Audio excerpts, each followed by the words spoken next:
We are the Enduro Bros.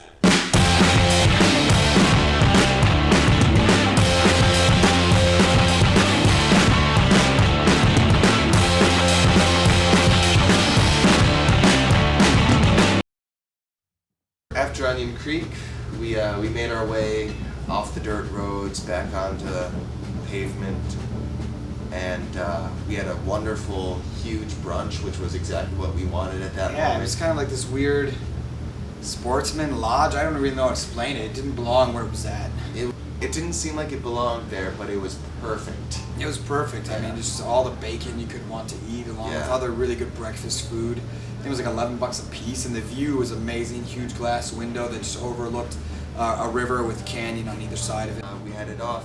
Our goal was to make it to the Grand Canyon, and maybe even get all the way to Las Vegas. We weren't sure which side to go to or anything. We ended up stopping at a tourism spot. Found this guy. He told us a couple of stories about the area, and then said that we really should go see these petroglyphs, hieroglyphs. Yeah. And I mean, it was on the way, and he said It was on the way. He said it was a quick ride, which it should have been if we would have rode it. He also has this awesome puma that he said he shot when, Nathan, show him a picture of it, Nathan. Here it is. Usually you don't see him. Yeah. Well, we went out. Yeah, he will. And told us this epic story of him when he was, I don't know, he was a boy, he said. He was 13 or 14. It's when I was 14. Yeah. And it was his first mountain lion. He was out with his 2 dogs and told us the story of this hunt that he was on when he was a little boy. And actually this ride that he put us on was pretty neat, because very early on before we left, when I thought we would have a lot more time, I put planning into riding the Mormon Trail or the Hole in the Rock Trail.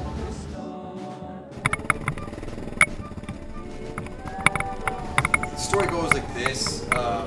Joseph Stalin settles in Salt Lake City and wants to spread his communism. So he sent out missionary guys, to spread his communism 2 at a time or whatever. But this is totally different, because it wasn't like that kind of mission. He wanted a whole new colony. He wanted to move communism all over Utah. So he sent them south. And What year was that? 1973. Okay. So we did make it. The guide, as nice as he was, may have been downplaying both the length and difficulty of this ride. Nah, I mean, if the sand hadn't been so loose. Yeah, sand is bad. Bad sand. Well, tight sand's okay. That sand was just all over the place. So we're not sure whether we're supposed to go to the right over here or off to the left. I think we can still ride the left, though. It says no vehicles this way, which leads me to believe that that's the way to the petroglyphs. So let's walk. So he sent them south, and they kept on just coming. It was a treacherous. And after riding this part of the trail, we were in the worst part, obviously, because it's where they just said, forget it, we quit. They turned around and went back to Salt Lake City. Pretty sensible. Because this trail it's treacherous. Oh, this is some kind of ambush the townies play on unsuspecting travelers. You're right, Nathan. I just don't see why there weren't the vehicles here. Besides the fact that there's obviously Razor and ATV tracks in here. So we've been walking for a little bit longer than we'd like to be, but we're finally at a place where it kind of fits the description. I see something. 1972. Ah, perfect. These are some very modern movies. Cactus, I hate them. They will kill you, be careful. Punking them out. Shoot, man. At least we go through the woods a little bit. But I can only imagine, there's spots in all this where through the hard rock, the slick rock, which is what people like to ride out there on their bikes. A lot of the slick rock, you can see just the ruts, 2 lines cut through the rock. And that's still to this day where the wagon wheels cut into the earth. I wasn't having a great time with the dirt bike. I can't imagine having to push a ox-driven through that kind of sand and stuff. So we find another trail. Oh, this looks pokey.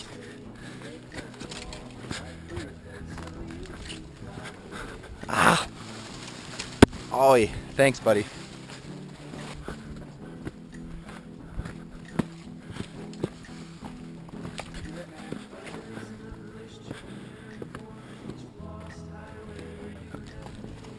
Pretty reasonable, really. Further we go. Well, this looks like a fun ridge. Remember, we have to walk back wherever we walk. Yeah, I know that.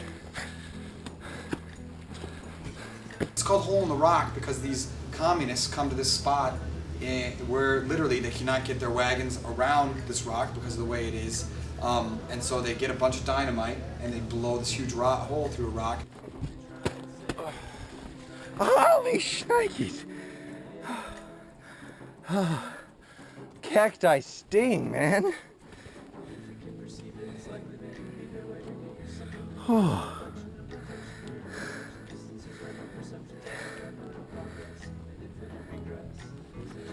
Ow!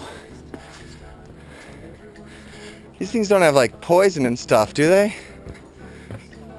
Today, people can drive their like 4x4 vehicles through it, so they'll go through. We couldn't go on any of that communist trail or Mormon, whatever it is, Mormon trail. Yeah, the guy definitely underplayed a lot of this, assuming we're doing the right thing right now. Just not time. So now all of a sudden we find ourselves seeing signs that say Mormon Trail. We're on the Hole in the Rock Trail. So that was cool. It was something that we wanted to check off the list, and we'd kind of given up on it. Is this really the easiest way to get to this place? I don't know. I think not. Oh no, we gotta keep going now. We've invested too much. No, I'm saying it's probably. Oh, let's take the other one home. Not a good idea. Yeah. So we got to finally see it. Utah, there was a good couple of places where, like with the petroglyphs and hieroglyphs and Arches Park, places that I've seen pictures of. Like, Yeah. they're in science books, I remember from like middle school. So Utah does a bad job of letting people know how awesome it is. It's a really cool place. Yeah, they could talk themselves up a bit more, and it'd be legit. Iowa does a ton. Here's that old corral he was talking about. And an old ruin-looking thing. So that exists. Where are these petroglyphs? Look, more rubble. Rocks. Let's head that way. Oh good, more climbing.